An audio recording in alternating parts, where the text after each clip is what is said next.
7. Kavya Ajay Patrikar from UKG. Atif and Rihan Sonkar from Bradford have participated in national level and certificates. A huge cheer for our assigning staff.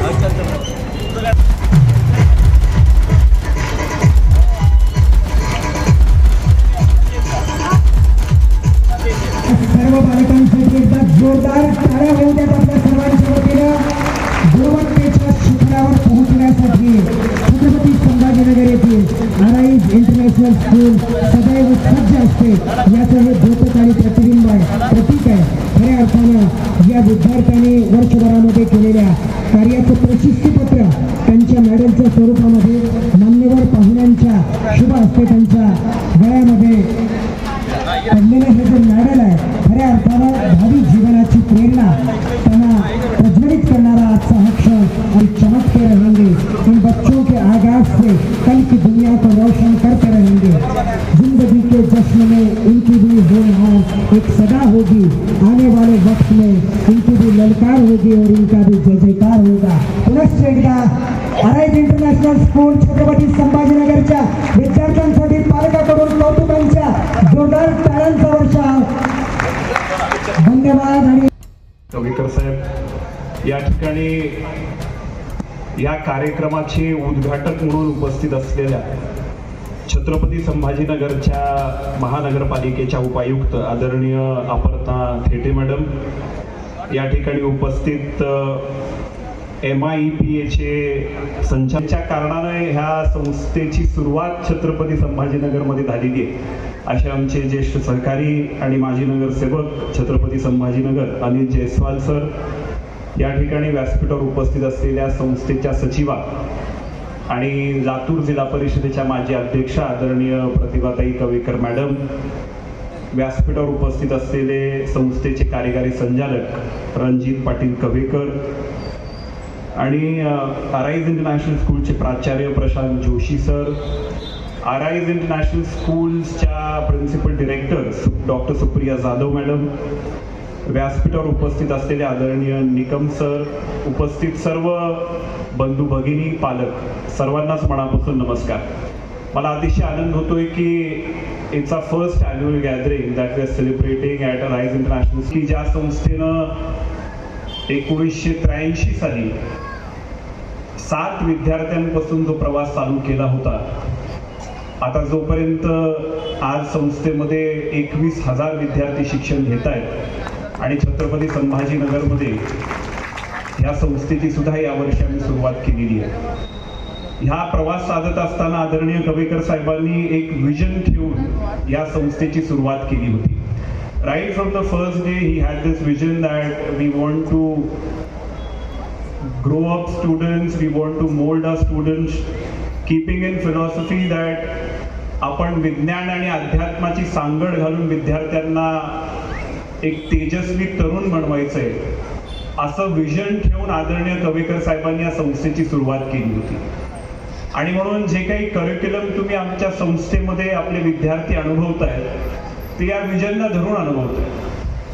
Everything that we do in the school revolves around that vision. हे फक्त भाषणापुरतं मर्यादित नाही आहे. म्हणजे आम्ही ते vision घेऊन ते उद्दिष्ट ठेवूनच आमच्या विद्यार्थ्यांना घडवण्याचा या ठिकाणी संस्थेमध्ये प्रयत्न करतोय. आपण जेव्हा म्हणतो की our student should be spiritual, it is not just going to happen by the way of giving speeches आणि म्हणून चालणार नाहीये. त्याला आपण त्याच्यावरती काम करावं लागणार आहे, त्याच्यावरती आपल्याला वर्क करावं लागणार आहे. And so when we started off thinking of doing this in a schools in a institution, सुरुवातीला आम्हाला त्याला बरंच रिसर्च करावा लागला आणि नंतर लक्षात आलं की आपल्याला स्पिरिच्युअल करिक्युलम म्हणजे इतिहासा करिक्युलम आपल्याला स्कूलमध्ये जर इम्प्लिमेंट करायचं असेल तर त्याला वेगळी टीम साजावी लागेल, त्याला स्वतःचे पुस्तकं निर्माण करावी लागतील. आणि so we collaborated with ISKCON Foundation आणि आम्ही स्वतः पूर्ण संस्थेमध्ये 1ली पासून ते 10वी पर्यंत करिक्युलम क्रिएट केला आणि 2-4 वर्ष त्याच्यावरती वर्क केल्यानंतर त्याला अपग्रेड केलं, त्याच्यात अपडेशन केलं आणि त्याला डायनामिक ठेवून आजपर्यंत आम्ही इथपर्यंत पोहोचलेलो. आता त्याला शिकवण्यासाठी सुरुवातीला आम्ही आमच्या स्कूल्समध्ये आम्ही आमच्या संस्कृत टीचर्सच्या माध्यमातून ते शिकवत होतो. And then later on we realise that we need people who understand spirituality. म्हणजे आपण आपल्या संस्थेतल्या शिक्षकांना स्पिरिच्युअल करिक्युलम जर शिकवायला लावलं तर ते पहिलं संस्थेला शिक्षकांनी आत्मसात केलं पाहिजे. They should be spiritual to implement that spiritual curriculum. And so then we came to a conclusion that we need to have teachers who work in this field. आणि म्हणून मग इस्कॉन फाउंडेशनची जिथं ही संस्था जी विजन घेऊन चाललेलं आहे ते स्वामी विवेकानंदांचं विजन घेऊन पुढे जात आहे. ही खूप महत्त्वाची गोष्ट आहे असं मला वाटतं. आणि स्वामी विवेकानंदांच्या पुतळ्याचं अनावरण पण होऊ घातलेलं आहे. आदरणीय जी श्रीकांत सर येतील त्यानंतर ते उद्घाटन पण होईल. आणि मला या सोहळ्याला येण्याचं आकर्षण दोन गोष्टींनी होतं. आदरणीय शिवाजीराव पाटीलांची परिचय झालेला होता त्या शिक्षणात मान्यतेच्या प्रक्रियेमध्ये. विवेकानंदांचं विजन घेऊन कुठेतरी काम होत आहे आणि एवढं अनुभवी नेतृत्व या विचाराने काम करता याचा खूप आनंद आहे. आणि आता अजित पाटील बोलत होते तोच वारसा समर्थपणे जो काही नवीन पिढ्यांपुढे न्यायचा आहे. मला वाटतं स्वामी विवेकानंदांचं जे विजन आहे ते खऱ्या अर्थानं प्रत्यक्षात येते आहे. रामकृष्ण मिशनला जर गेलं तर तिथे त्यांची युनिव्हर्सिटी आहे रामकृष्ण मिशनची. आणि तिथं एक वाक्य लिहिलेलं आहे युनिव्हर्सिटीच्या फ्रंट गेटला, I see that people from the world over will flock here. जे जगातनं या ठिकाणी लोक शिकायला येतील अशा प्रकारचं vision I don't see I realise it असं स्वामीजींनी म्हणून ठेवलं आहे. आणि मला वाटतं ते प्रत्यक्षात आता येते आहे. स्वामीजींना जाऊन 1902 मध्ये स्वामीजी गेले, जवळपास 125 वर्ष झाले आहेत. पण त्या माणसाची जी ऊर्जा आहे, जी चेतना आहे ती आजही आपल्याला प्रेरित करते आहे. आणि खऱ्या अर्थानं मला वाटते स्वामीजींच्या विचारांची आज गरज आहे. आज आम्ही शिक्षण व्यवस्थेमध्ये काम करतो तर आपलं जे शिक्षण क्षेत्र आहे किंवा जो गाडा आहे सगळं आपला IQ बेस चाललेला आहे. आम्ही मुलांना अगदी आत्ता 6वी पासून कुठल्या तरी कॉम्पिटिशनसाठी तयार करतो. मी आत्ता सकाळी बोलत होतो एका आमच्या कलिगशी, 6वी पासून कुठल्या तरी क्लासला ॲडमिट करायचं आहे, ह्या कॉम्पिटिशनची तयारी करायची आहे, त्या कॉम्पिटिशनची तयारी करायची आहे. आणि पॅकेजेस मिळवणारे इंटेलेक्च्युअल्स घडत आहेत आणि ते अमेरिकेला कुठेतरी निघून जातात, मायबापीकडे राहून जातात. असं होते आहे. आणि आपलं एज्युकेशनचं खरंच हे एवढंच एम आहे का? स्वामीजींनी म्हटलं आहे man making is the aim of education. आणि अनेक पद्धतीने त्यांनी मांडलं आहे. आपण जर त्यांचं वाचत गेलं तर एवढं प्रचंड शाश्वत ज्ञान त्यांनी देऊन ठेवलं आहे सगळ्या शिक्षणाच्या आणि समाजाच्या दृष्टीनं. Education is the manifestation of virtues which are already present in human being. All power is within you, ते स्वामीजींनी सांगितलेलं आहे. आपण आज जग जे एक्स्ट्रोवर्ट झालेलं आहे सगळं आपण बाहेर सुख शोधतो आहे. म्हणजे आज आपण बघतो की प्रत्येक गोष्टीचा फोटो निघतो आहे, प्रत्येक गोष्टीची चव घ्यायची आहे, प्रत्येक गोष्टीचा उपभोग घ्यायचा आहे, असं चाललेलं आहे. आणि स्वामीजी म्हणत आहेत की all power is within you. हे आमच्या पुढल्या पिढ्यांना कुठेतरी सांगण्याची गरज आहे. आम्ही IQ वर काम करतो. शिक्षणशास्त्रामध्ये IQच्या पलीकडे जाऊन EQ वर काम व्हायला लागलेलं आहे, इमोशनल क्वोशंट. आज हे रिसर्च झालेलं आहे की जीवनामध्ये यशस्वी कोण लोक होतात ते फक्त डिग्री घेतलेले होत नाही, यांचा इमोशनल क्वोशंट चांगला आहे ते लोक जीवनात यशस्वी होतात. इथे पॉलिटिशियन्स आहेत, कदाचित तेवढं डिग्र्या नसतील पण समाजाच्या भावना समजून समाजाला योग्य दिशेने कुठे न्यायचं हा हायर इमोशनल क्वोशंट असणारे लोक आपल्याला यशस्वी झालेले दिसतात. त्याचप्रमाणे आता मित्रांनो, आताच या निमित्ताने मी आपल्या सर्वांना सांगू इच्छितो की जसं बोलत असताना आता मुकुंद साहेब स्वामी विवेकानंदांचे आमचे भक्त दिसतात, त्यांच्या बोलण्यात मला जाणीव झाली. म्हणजे आमची त्यांची रास या ठिकाणी एकत्रपणे जमण्याचा अशा प्रकारचा विचार मी आपल्याला सांगेन की संपूर्ण भारताचा जो विचार संपूर्ण जगामध्ये पोहोचण्याचं काम ज्यांनी केलं ते शिकागो धर्म परिषदमध्ये जी जागतिक अशा प्रकारची आध्यात्मिक धर्म परिषद झाली, त्या धर्म परिषदमध्ये बोलण्यासाठी त्यांना संधी सुद्धा मिळत नव्हती.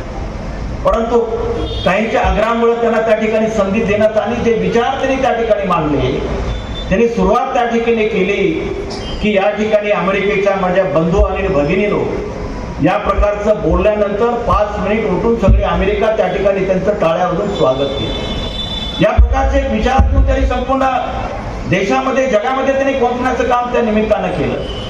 आमचे प्रेरणास्त्रोत निश्चितपणे मी आपल्याला सांगेन या निमित्तानं की स्वामी विवेकानंद असतील, स्वामी दयानंद असतील, डॉक्टर बाबासाहेब आंबेडकर असतील, महात्मा ज्योतिबा फुले असतील, छत्रपती शिवाजी महाराज असतील किंवा या ठिकाणी ज्या पद्धतीनं काम करण्याचं काम त्यांनी केलेलं आहे ते आपले सर्वात या ठिकाणी प्रेरणास्त्रोत आहेत अशा प्रकारचं म्हणलं तर या ठिकाणी वावलं होणार आहे. आणि म्हणून आताच अजितनं बोलत असताना या ठिकाणी सांगितलं की JSPM एज्युकेशन संस्थेनं एक प्रकारचं स्लोगन असं केलेलं आहे की अध्यात्म, विज्ञान आणि उद्योगावर आधारित शिक्षणाच्या माध्यमातून तेजस्वी अशा प्रकारचे विचार या ठिकाणी तरुण तयार करायचे. आम्ही म्हणतो की डॉक्टर इंजिनियर थोडासा उशिरा झाला चालेल, पण पहिल्यांदा तो माणूस बनवला पाहिजे, तर तोच माणूस या ठिकाणी आपल्या आईवडिलाची सेवा करू शकेल, समाजाची सेवा करू शकेल, राष्ट्राची सेवा करू शकेल.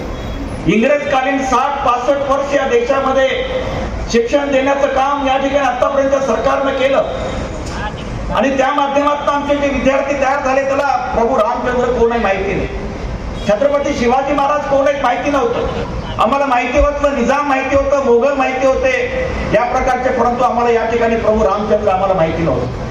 परंतु ज्यावेळेस CBCS नवीन शिक्षण पद्धती ज्याला चॉईस बेस्ड एज्युकेशन सिस्टीम ज्याला म्हणतो त्या प्रकारची सिस्टीम या ठिकाणी देशामध्ये आणण्याचं काम देशाचे पंतप्रधान माननीय नरेंद्र मोदी साहेबांनी केलं आणि त्या माध्यमातून या ठिकाणी तुम्हाला माहिती असेल की मध्य प्रदेशच्या सरकारनं भगवद्गीतेचा समावेश आपल्या शिक्षणामध्ये केलेला आहे.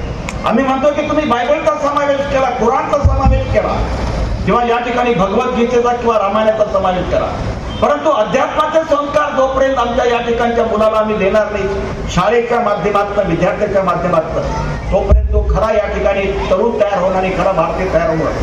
आज आम्ही बघतोय की आमचे या ठिकाणची मुलं प्रॉपर्टीसाठी आईवडिलाचा खून करतायत, भावाचा खून करतायत आणि ही जर आम्हाला थांबवायचं असेल तर ज्या प्रभू रामचंद्रांना आपल्या आईला दिलेल्या वचनासाठी 14 वर्ष वनवास केला एका बाजूला आणि दुसऱ्या बाजूला छोट्याशा प्रॉपर्टीसाठी या ठिकाणी आपल्या आईवडिलांचा खून करण्याचा जो प्रयत्न करतायत तर त्याला थांबायचं असेल तर या ठिकाणी अध्यात्माच्या माध्यमातून ज्या प्रकारचं शिक्षण आता नवीन सुरुवात केलेलं आहे त्याच्या माध्यमातून निश्चितपणे भारत, आपल्याला माहिती असेल की संपूर्ण जगामध्ये सर्वात जास्त तरुण कुठं आहे तर ते तरुण आहेत, भारतामध्ये तरुण आहेत आणि सर्वांमध्ये हुशार तरुण जर कुठं असेल तर ते भारतामध्ये आहे. आणि म्हणून राष्ट्रपिता विवेकानंदांनी ज्या प्रकारची भविष्यवाणी 18व्या शतकामध्ये केली की 21व्या शतकामध्ये भारत महासत्ता बनेल आणि या ठिकाणी संपूर्ण जगाचं नेतृत्व करून विश्वगुरू बनेल या प्रकारचं सांगण्याचं काम स्वामी विवेकानंदाने केलं तर त्याचा निश्चितपणे या ठिकाणी साक्षात्कार करण्याचं काम